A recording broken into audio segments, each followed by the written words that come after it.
Hey guys, welcome back to the CNC Auto Channel, your friendly neighborhood mechanic here today. And we're looking at a 2012 Chevy Tahoe. And it was brought in here because the air conditioning and the heating wasn't working. At least that's what they said.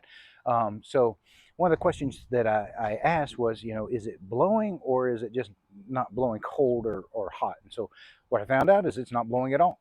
So suspect, probably blower motor, maybe control unit. Let's go find out.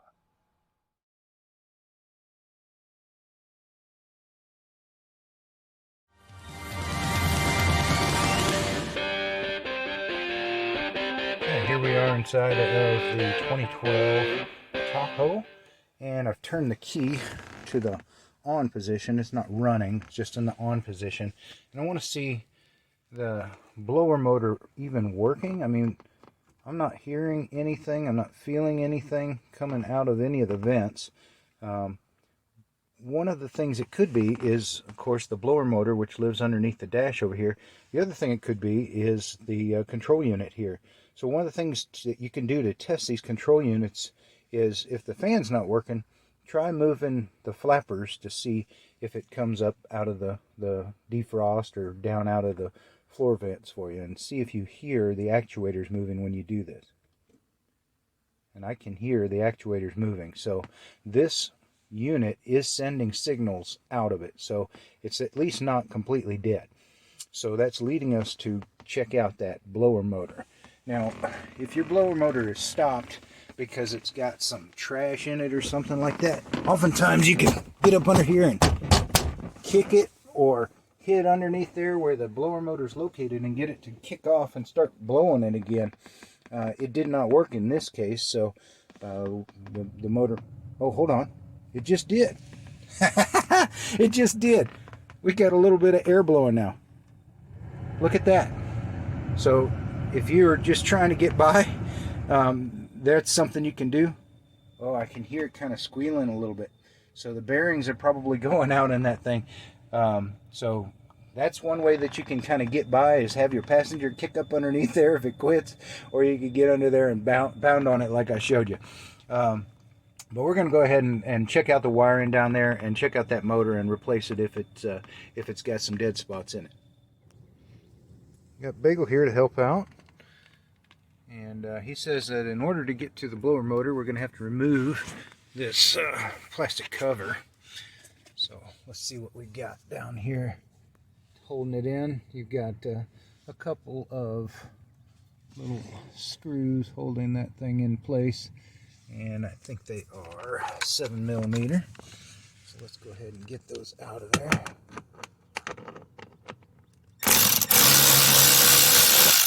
There's one. There's two. Let's see, is that it? Yeah, that's it. There we go. Okay. Now we can see up under here. Get some light on the subject for you. All right. There we go. Okay, so here's our blower motor sitting back here, and it's controlled by this resistor as well. Earlier when we were banging on it, it kicked off and started turning. So we know that that blower motor is partially good, or at least it's getting power to it. So let's take that thing out and see if there's anything trapped up inside there that might be causing it to stick. So in order to drop this blower motor out, looks like we're going to have to take this little air duct out of the way, which is held in by a couple of screws on either side of the air duct, one here and then one back here. Of course, these screws are an odd size. This is a 5.5mm. They couldn't use a 7mm like the cover had on it. I mean, that would be way too easy. So let's get these out of here and see what's next.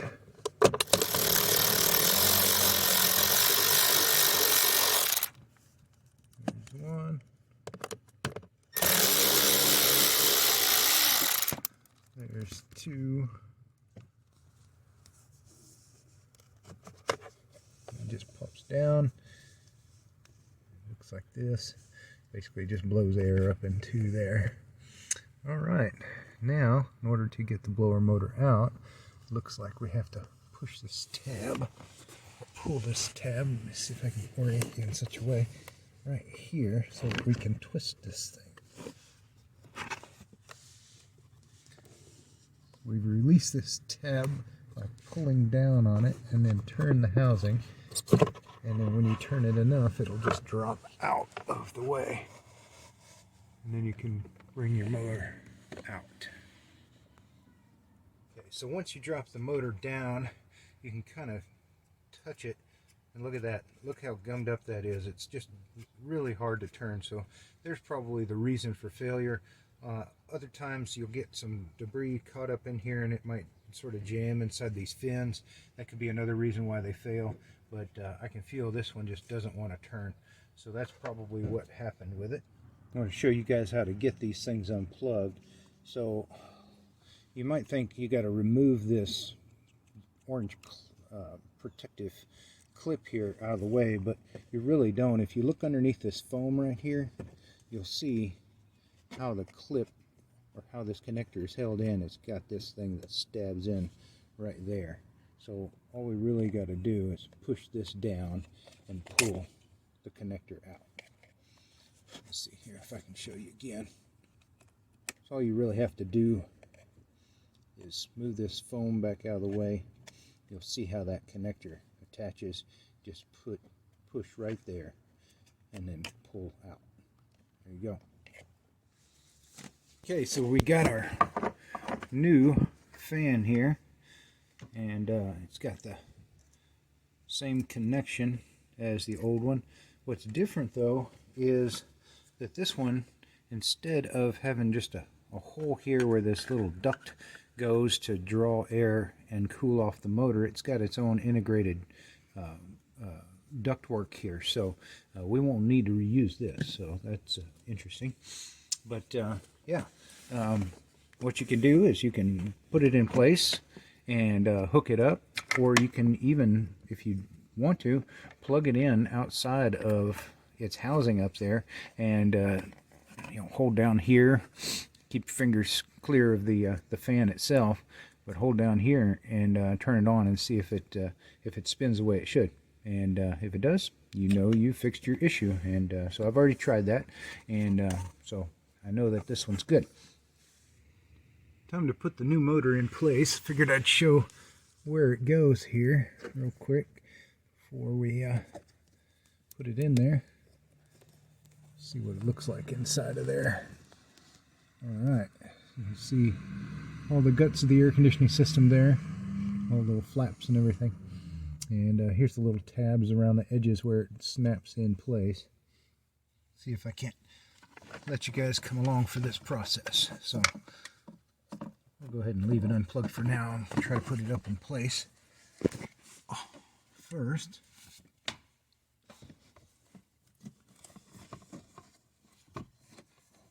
stuff it up in there like so. And we know that that tab right there needs to go over in this direction, and then when we twist it in place, this tab is what locks the thing up in its place. So we've got to start it with over there, and there we go. Seems to have seated. You'll feel it kind of drop down. Now let's see if we can't twist it to lock it in place. Well, no, it snapped out. Let's try it again. There's that. Okay, there we go. Perfect. Now you can give it a little tug, make sure it's in place as it should be. Alright, now we can go and plug this thing back in. Reach around. There we go. Can't see what I'm doing. There it goes. Okay, perfect.